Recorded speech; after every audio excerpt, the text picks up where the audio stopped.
सुअपराह्न विद्यार्थियों, मैं आपकी हिंदी की अध्यापिका सुमन आज फिर आपके समक्ष प्रस्तुत हुई हूँ एक नए अध्याय के साथ। आज हम व्याकरण का अध्याय 14 पढ़ेंगे।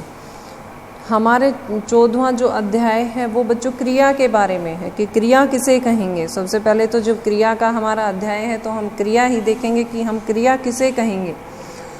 वह शब्द जिसमें कि किसी काम का होना या करना पाया जाए उसे हम क्रिया कहते हैं।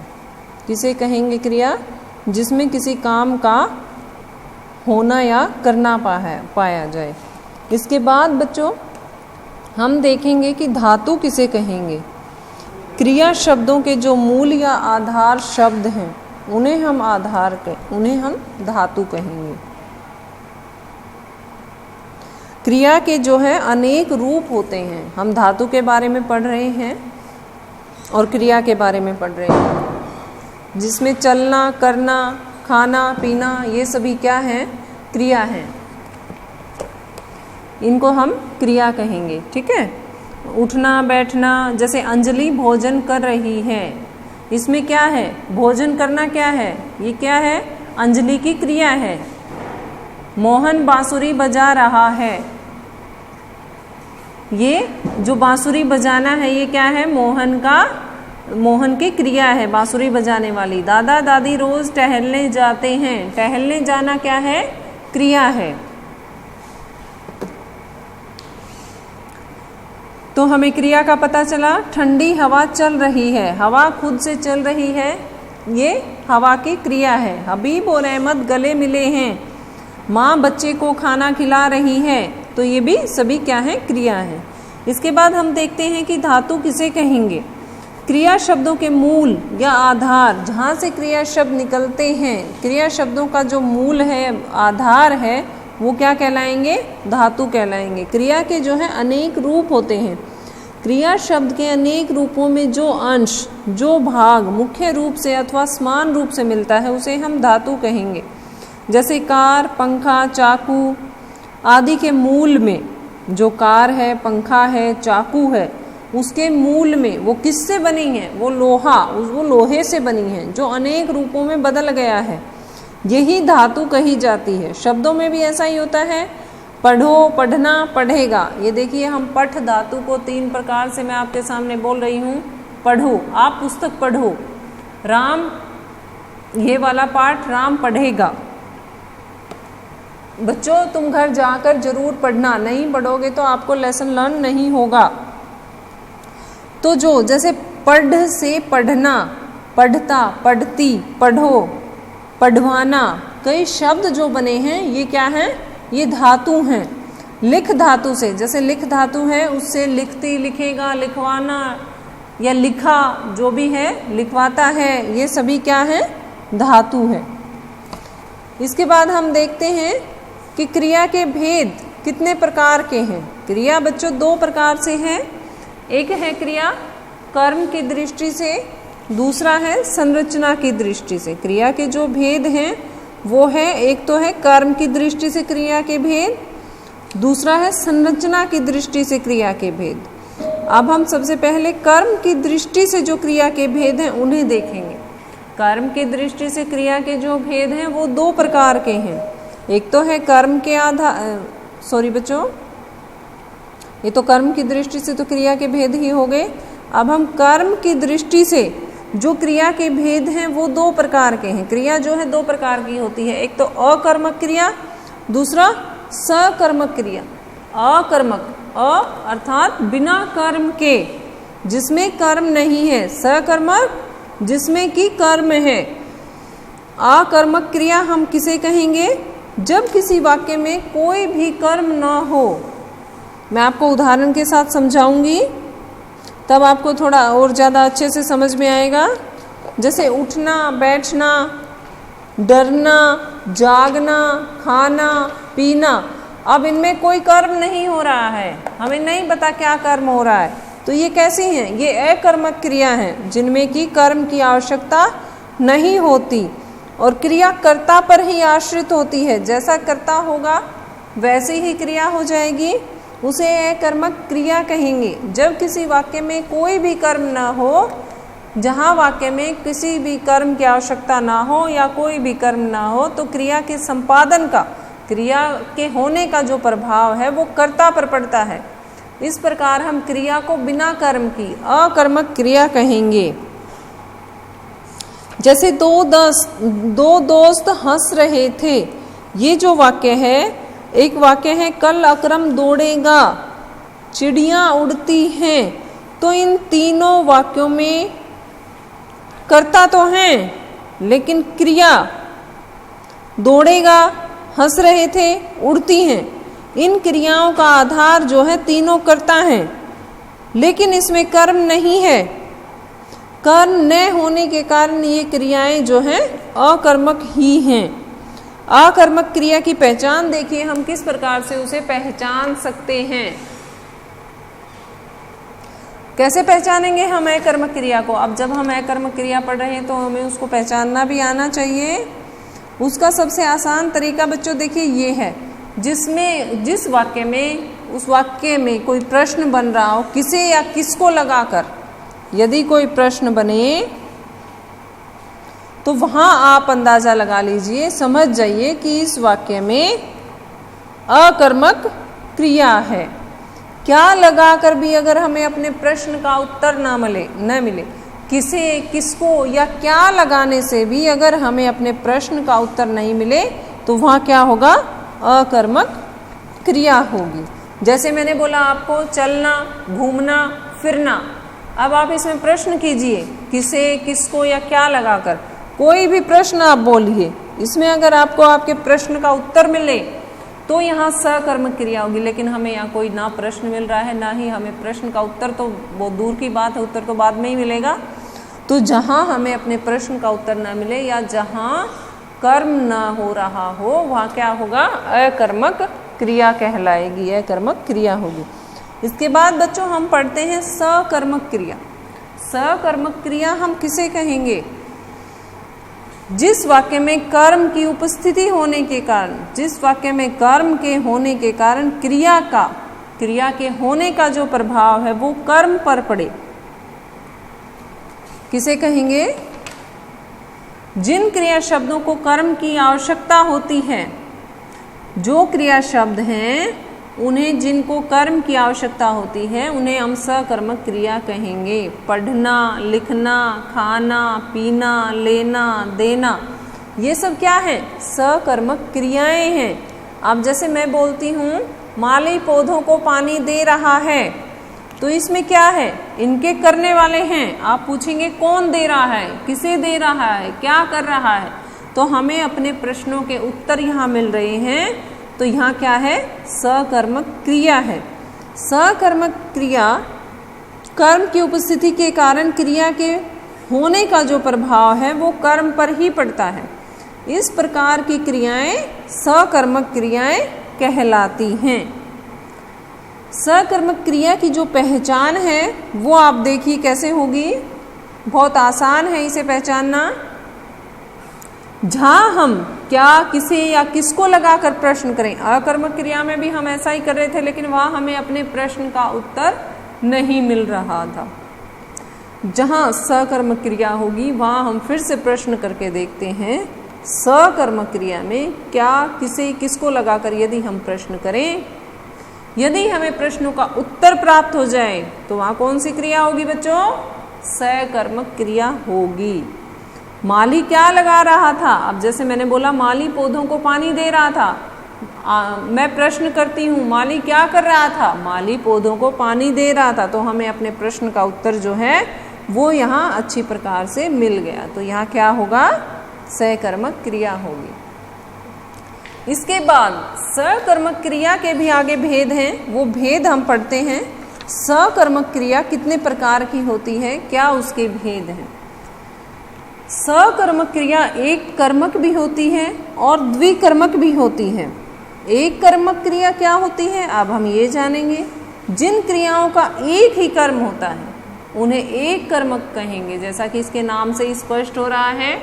एक कर्मक, एक कर्मक क्रिया कौन सी होंगी? जिन क्रियाओं का एक ही कर्म हो, जैसे मित्र फुटबॉल खेल रहे हैं, कुछ दोस्त मिलकर फुटबॉल खेल रहे हैं। ठीक है।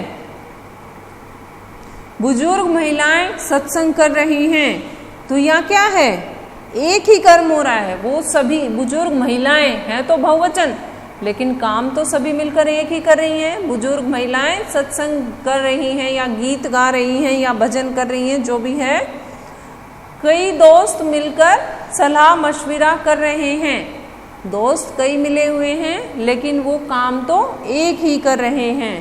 तो यहाँ क्या होगा, एक कर्मक क्रिया होगी। अब हम द्विकर्मक क्रिया को पढ़ते हैं।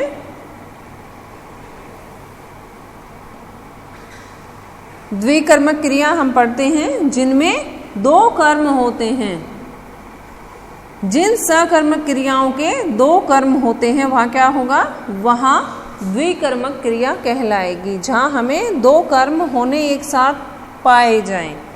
अजय, ये आपकी किताब का ही उदाहरण है। अजय पिताजी को भोजन खिलाता है। अब यहाँ देखिए, अजय भी काम कर रहा है और काम पिताजी भी कर रहे हैं। पिताजी खाने का काम कर रहे हैं और अजय उन्हें खाना खिला रहे हैं। अब जैसे अध्यापक बच्चों से प्रस्ताव लिखवाता है, अध्यापक ने आपसे कहा और फिर आप लोगों ने लिखा, तो अध्यापक का कहना, अध्यापक का आपसे ऐसे लिखवाना, प्रस्ताव लिखवाना, ये क्या है, अध्यापक का कर्म है। आप लोग लिख रहे हो तो ये क्या है, ये आप लोगों का कर्म है। तो यहाँ दो कर्म एक साथ होने पाए गए ना, तो यहाँ क्या होगा, द्विकर्मक क्रिया होगी। उदाहरण के साथ आपको समझ में आया? मैं उम्मीद करती हूँ कि आपको आना चाहिए। इसके बाद हम आगे देखते हैं द्विकर्मक क्रिया के कुछ कर्म जो है वो मुख्य होते हैं और कुछ कर्म गौण भी होते हैं। द्विकर्मक क्रियाओं में दो कर्म होते हैं, ये तो हमने पढ़ ही लिया। एक कर्म चेतन होता है तो दूसरा कर्म अचेतन होता है। किस प्रकार से? एक कर्म, जैसे हम उदाहरण देखते हैं, राधा अपने भाई को राखी बांधती है। राखी जो है वो क्या है, मुख्य कर्म कर रही है।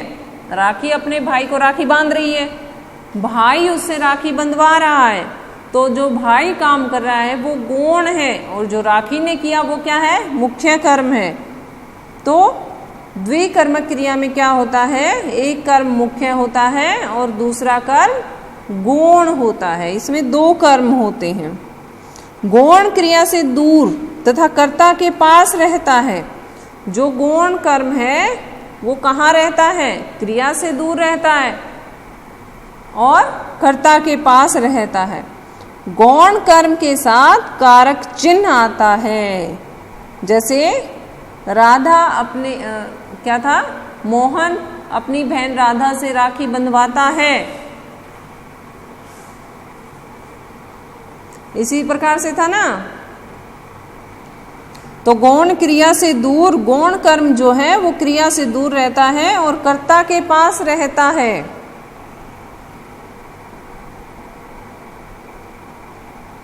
गौण कर्म के साथ कारक चिन्ह भी आता है। जैसे अजय पिताजी को भोजन खिला रहा है या अजय पिताजी को भोजन खिलाता है। तो इसमें क्या है, इनमें एक कर्म मुख्य है और दूसरा कर्म गौण है। इसके बाद हम देखेंगे संरचना की दृष्टि से क्रियाभेद।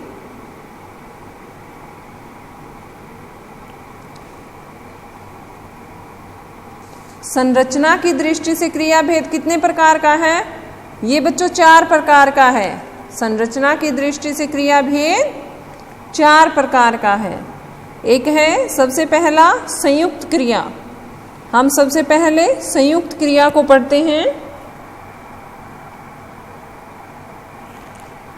संयुक्त क्रिया देखिए क्या होती है, यह दो धातुओं के योग से बनती है। संयुक्त क्रिया दो या दो से अधिक धातुओं के संयोग से बनती है, उनके योग से बनती है, उनके मेल से बनती है। जो धातु दो या दो से अधिक धातुओं के मेल से बने, उनके योग से बने, उसे क्या कहेंगे? संयुक्त क्रिया कहेंगे। लेकिन मुख्य अर्थ पहली क्रिया के द्वारा ही बताया जाता है। जो मुख्य अर्थ है वाक्य का वो कौन बताता है? वो पहली क्रिया के द्वारा ही बताया जाता है। संयुक्त क्रिया में देखिए क्या होता है, संयुक्त क्रिया में दूसरी क्रियाएं अपने मूल अर्थ को छोड़ देती हैं। जो संयुक्त क्रिया में दूसरी क्रियाएं होती हैं वो अपने मूल, अपने जो मुख्य अर्थ है उसे छोड़ देती हैं। दूसरी क्रिया पहली या मुख्य क्रिया में तरह तरह के रंग भरने का काम करती है, इसलिए इसे रंजक क्रिया भी कह सकते हैं। संयुक्त क्रिया को क्या कहते हैं? रंजक क्रिया भी कह सकते हैं। रंजक क्रिया कहीं मुख्य अर्थ को बढ़ाती है तो कहीं अर्थ को घटा भी देती है, कहीं उसका विस्तार करती है तो कहीं उसे संक्षिप्त भी कर देती है। ऐसा ही होता है ना। जैसे वह छलांग लगा रहा है। कौन छलांग लगा रहा है? वह छलांग लगा रहा है। इस वाक्य में क्या है? एक वाक्य और देखिए, आयुष रोज टहलने जाया करता है। ये जो टहलने जाया करता है ये क्रिया क्या है? मुख्य क्रिया है। आयुष टहलने जाया करता है, इसकी यही तो हुई ना मुख्य क्रिया। बाकी की जो क्रियाएं हैं वो मुख्य क्रिया की सहायक हैं। लता भोजन खाती जा रही है। खाती जा रही है ये उसकी मुख्य क्रिया है। बाकी सब क्या है? उसकी सहायक क्रियाएं हैं। बाकी क्रियाएं मुख्य क्रिया की सहायक क्रियाएं हैं। इसके बाद हम देखते हैं नाम धातु क्रिया। नाम धातु क्रिया हम किसे कहेंगे? जिन क्रियाओं की रचना संज्ञा, सर्वनाम तथा विशेषण शब्दों में प्रत्यय के जुड़ने से होती है उन्हें हम नाम धातु क्रिया कहेंगे। संज्ञा, सर्वनाम तथा विशेषण शब्दों में नाम धातु क्रिया के बारे में ध्यान से सुनेंगे आप सभी। संज्ञा, सर्वनाम तथा विशेषण शब्दों में प्रत्यय लगाकर जो क्रियाएं बनाई जाती हैं, किसमें? ध्यान से फिर से सुने। संज्ञा, सर्वनाम तथा विशेषण शब्दों में प्रत्यय लगाकर जो क्रियाएं बनाई जाती हैं उन्हें हम नाम धातु क्रिया कहते हैं। अब जैसे देखिए, शर्म। शर्म क्या है? संज्ञा है। टक्कर क्या है? संज्ञा है। लेकिन उसमें कुछ प्रत्यय लगाकर जो क्रिया बनाई जाएगी, देखिए शर्म की क्या बनेगी? शर्म से शर्माना। नाम धातु के बारे में हम पढ़ रहे हैं। नाम धातु का एग्जाम्पल आप देखिए। इसमें क्या बताया मैंने कि संज्ञा, सर्वनाम और विशेषण शब्दों में प्रत्यय लगाकर। अब जैसे इसका शर्म शब्द है, शर्म संज्ञा है, ये संज्ञा है। इसमें हम को नाम धातु क्रिया जब हम बनाएंगे तो इससे बनेगा शर्माना।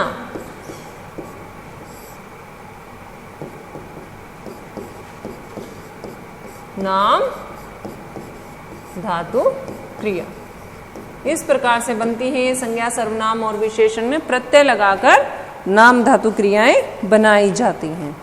इसके बाद है प्रेरणार्थक क्रिया। प्रेरणार्थक क्रिया कैसे कहेंगे हम? प्रेरणार्थक क्रिया वाक्य में जिन क्रियाओं को कर्ता स्वयं न करे, वाक्य में जिन क्रियाओं का कर्ता स्वयं न करके किसी दूसरे को उन्हें करने के लिए प्रेरित करे, उसे प्रेरणार्थक क्रिया कहते हैं। जैसे अध्यापक छात्रों से पाठ पढ़वाता है, तो ये क्या है? अध्यापक स्वयं तो नहीं पढ़ रहा है, छात्रों से पढ़वा रहा है, तो यहां पर पढ़वाता है। ये क्या है? प्रेरणार्थक क्रिया है, पढ़वाता है। इसके बाद देखिए प्रेरणार्थक क्रिया जो है दो प्रकार की है, प्रथम प्रेरणार्थक क्रिया और द्वितीय प्रेरणार्थक क्रिया। प्रथम प्रेरणार्थक क्रिया कौन सी होती हैं? जैसे माँ बच्चों को भोजन खिलाती है, ये तो है जो खिलाती है, इसमें खिलाती है शब्द आया है, ये जो क्रिया आई है ये क्या है? प्रथम प्रेरणार्थक क्रिया है। इसके बाद द्वितीय प्रेरणार्थक क्रिया का एग्जाम्पल देखिए आप। महादेवी वर्मा ड्राइवर से गाड़ी चलवाती हैं, तो जो ये चलवाती है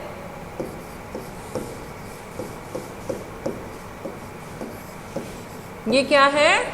द्वितीय प्रेरणार्थक क्रिया। आगे देखिए इसके बाद पूर्वकालिक क्रिया। पूर्वकालिक क्रिया हम किसे कहेंगे? पूर्वकालिक क्रिया जिन वाक्यों में दो क्रियाएं हों, दो क्रियाओं का होना पाया जाए, मुख्य क्रिया अथवा अंतिम क्रिया से पहले आने वाली और समाप्त होने वाली क्रिया को पूर्वकालिक क्रिया कहते हैं। इन क्रियाओं की रचना धातु में कर अथवा करके लगाने से होती है। जैसे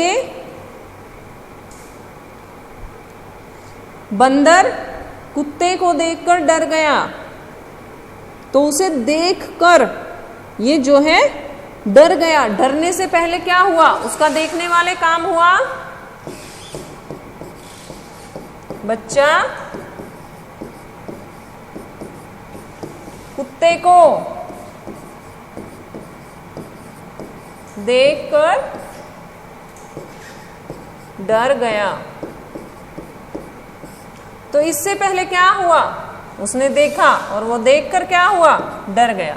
डरा बाद में, उसने देखा पहले। ठीक है, तो जो पहले होने के कारण इन्हें पूर्वकालिक, जो काम इससे पहले ये हुआ तो ये क्या हुआ? पूर्वकालिक।